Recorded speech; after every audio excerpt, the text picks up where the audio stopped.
TTD chairman versus deputy CM Pawan Kalyan ఒక comment చేశారు sir. ఖచ్చితంగా టిటిడి బోర్డు ఎందుకు ఏర్పడింది, ప్రజలు ఓట్లు వేశారు కాబట్టి, మేము గెలిచాం కాబట్టి, మా ప్రభుత్వం అధికారంలోకి వచ్చింది కాబట్టి మీరు ఈ పొజిషన్లో ఉన్నారు కాబట్టి ప్రజలకు ఇబ్బంది కలిగినప్పుడు మీరు బాధ్యత వహించాల్సి ఉంటుంది, క్షమాపణ చెప్పాలి అని చెప్పి. సో ఘటన జరిగిన తర్వాత రోజు చంద్రబాబు నాయుడు అండ్ పవన్ కళ్యాణ్ వీళ్ళిద్దరు కూడా తిరుపతి వెళ్ళారు, అక్కడ పరామర్శించారు. తప్పు జరిగింది, క్షమాపణ కోరుతున్నాను అంటూ పవన్ కళ్యాణ్ క్షమాపణలు కూడా అడిగారు ప్రజల్ని. ఒకసారి ఆ బైక్ ప్లే చేయండి. భక్తులందరికీ, ఏడుకొండలవారి భక్తులందరికీ, హైందవ ధర్మాన్ని నమ్మిన ప్రతి ఒక్కరికి, క్షతగాత్రులైన వారికి, ప్రతి ఒక్కరికి, ప్రాణాలు కోల్పోయిన వారికి, వారి కుటుంబాలకి, స్నేహితులకి, బంధువులకి తప్పు జరిగింది. మనస్ఫూర్తిగా రాష్ట్ర ప్రభుత్వం క్షమాపణలు అడుగుతుంది, రెండు చేతులెత్తి క్షమాపణలు అడుగుతుంది. రైట్, జరగకుండా ఉండాల్సిన సమయం ఇది. అండ్ నిన్న కూడా కామెంట్ చేశారు సార్, పిఠాపురం పర్యటన సందర్భంగా పవన్ కళ్యాణ్ ఖచ్చితంగా టీటీడీ చైర్మన్ అండ్ ఈఓ బాధ్యత వహించాల్సి ఉంటుంది, క్షమాపణ కూడా చెప్పాల్సి ఉంటుంది అని చెప్పి నిన్నటి బయట ప్లే చేయండి. అడిగాను నేను తిరుమల డైరెక్ట్ నాకు సంబంధం లేకపోవచ్చు, కానీ నేను దాంట్లో భాగస్వామ్యం ప్రభుత్వంలో. మీరు నారా చంద్రబాబు గారు గెలవకపోయినా, నేను గెలవకపోయినా, 164 మంది ఎమ్మెల్యేలు గెలవకపోయినా టీటీడీ బోర్డు ఎక్కడి నుంచి వస్తుంది? చైర్మన్ ఎలా నియమితం అవుతాడు? ఆయన ఏ ఈఓ ఎలా నియమితం అవుతారు? ఈఓ ఎలా నియమితులు అవుతారు? మేము గెలిస్తేనే మీరు, అది ఎక్కడి నుంచి వచ్చింది మా గెలుపు మీరిస్తే. అందుకు మీకు నేను క్షమాపణలు చెప్పాను. నేను కోరుకునేది ఒకటే, ఎప్పుడో చెయ్యని తప్పుకి, జపాన్ లాంటి దేశంలో ప్రధానమంత్రి ఆయన పుట్టక ముందు జరిగిన తప్పుకి ఆయన పార్లమెంట్ లో క్షమాపణలు చెప్పాడు. మనం నేర్చుకోవాల్సింది అది. వాళ్ళు చేయకపోయినా 3 తరాల ముందు తప్పు చేసిన క్షమాపణలు చెప్పారు. నేను ఈ రోజున అడుగుతుంది, టీటీడీ బోర్డు పాలక మండలి చైర్మన్ గారు కానీ, సభ్యులు కానీ, ఈఓ కానీ, ఏ ఈఓ కానీ, మీరు ప్రెస్ మీట్ పెట్టి క్షమాపణలు చెప్పండి. నేను క్షమాపణలు చెప్పినప్పుడు మీకు క్షమాపణలు చెప్పడానికి నామోషి ఏంటి? రైట్, ఇలా పవన్ కళ్యాణ్ వాళ్ళకి చెప్పిన వెంటనే బిఆర్ నాయుడు టిటిడి చైర్మన్ మాట్లాడారు సార్. ఆయన మాటల్ని వక్రీకరించారు అని చెప్పి ఆ తర్వాత సవరించుకునే ప్రయత్నం చేశారు. బట్ ఆయన అన్న మాట ఏంటంటే, ఎవరో చెప్తే మీకు క్షమాపణలు చెప్పాలా అని అన్నారు. అది పవన్ కళ్యాణ్ ఉద్దేశించే చెప్పారు అంటూ జన సైనికులు కొంతమంది మాట్లాడుతున్న పరిస్థితి. ఒకసారి బిఆర్ నాయుడు ఏమన్నారు విన్నాం. బయట చెప్తే చెప్పడంలో తప్పులేదు, చెప్పినంత మాత్రాన చనిపోయిన వాళ్ళు బతికి రారు కదా.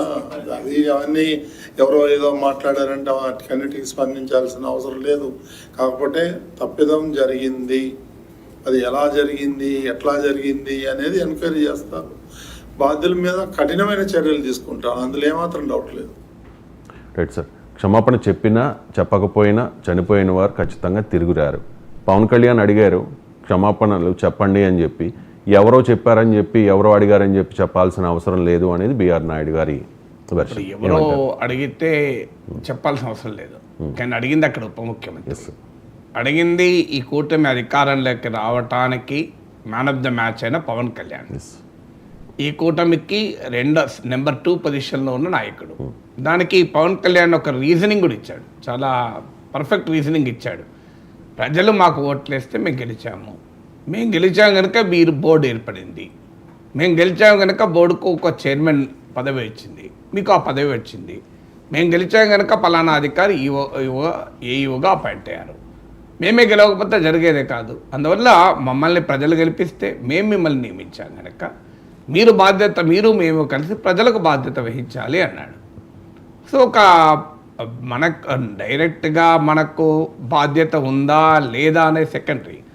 మనం చిన్నప్పుడు చదువుకున్నాం, ఎక్కడో లాల్ బహదూర్ శాస్త్రి రాజీనామా చేశారు రైల్వే యాక్సిడెంట్ జరిగితే అని.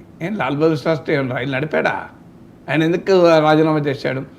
ఇప్పుడు రాజీనామా ఆ కాలం లాల్ బహదూర్ శాస్త్రిజీ కాలం కాదు. ఇప్పుడు రాజీనామాలు చేసుకుంటే మనకు మంత్రులే ఉండరు, చైర్మన్లే ఉండరు. అందువల్ల ఇప్పుడు రాజీనామాలు చేయమని నేను అనడం లేదు, కానీ క్షమాపణ చెప్పడానికి అభ్యంతరం ఏంటి? తప్పు జరిగిందని కూడా ఒప్పుకుంటున్నారు. ఇప్పుడు ఇక్కడ గందరగోళం ఏంటి అంటే, ఒకసారేమో తప్పు జరిగింది, బాధ్యులపైన చర్యలు తీసుకుంటామంటారు, మరొకసారేమో తప్పు మాది కాదు, గత ప్రభుత్వం తప్పంటారు. సో అనుకూల మీడియాలో వార్తా కథనాలు వస్తాయి, అప్పటి టోకన్ల పద్ధతి వల్లనే జరిగింది, అప్పటి వైకుంఠ ద్వార దర్శన పద్ధతి ఒక్కరోజు 2 రోజులు ఉన్నదాన్ని 10 రోజులు చేశారు. 10 రోజులు చేయడం వల్లనే జరిగింది అని ఒకసారి అంటారు. దాంట్లో లాజిక్ ఎవరికి కనిపించలేదు. ఎందుకు అంటే మరి అప్పుడు టోకెన్ల పద్ధతి వల్ల జరిగి ఉంటే మరి ఆ టోకెన్ల పద్ధతి మీరు తీసేయాల్సి ఉండే, మీరెందుకు తీయలేదు అనే ప్రశ్న వచ్చింది. దానికి తోడు టోకెన్ల పద్ధతి వైకుంఠ ద్వార దర్శనానికే ఉందా? ప్రతిరోజు టోకెన్లు ఇస్తారు కదా, కింద టోకెన్లు ఇవ్వరా ప్రతిరోజు? మరి అప్పుడెప్పుడు టోకెన్లు ఇచ్చినప్పుడు కాలేదు కదా. పవన్ కళ్యాణ్ అన్నాడు కదా 4 లక్షల మంది వచ్చినప్పుడే ఏమీ కాంది, ఇప్పుడు ఎందుకు జరిగింది అన్నారు. ఇప్పుడు అంతకన్నా తక్కువ క్రౌడే ఉన్నారు కదా, మరి తక్కువ క్రౌడే ఉన్నప్పుడు ఎందుకు జరిగింది? ఇలాంటి ప్రశ్నలన్నీ వచ్చే వరకు ఆన్సర్ లేకుండా పోయింది. దాని మొదలు ఆ గత ప్రభుత్వ టోకెన్ల మీద వదిలేద్దామని అనుకున్నారు. వదిలేసే వరకు ఈ క్వశ్చన్స్ అన్నీ వచ్చాయి. మరి రోజు ఇచ్చే టోకెన్లే కదా, వైకుంఠ ద్వార దర్శనానికి ఎక్కువ టోకెన్లు ఇచ్చారు అంతే తేడా తప్ప రోజు టోకెన్లు ఇస్తారు మీకు కింద. ఉచిత దర్శనానికి రోజు టోకెన్లు ఇస్తారు, ఇదేం కొత్త కాదు.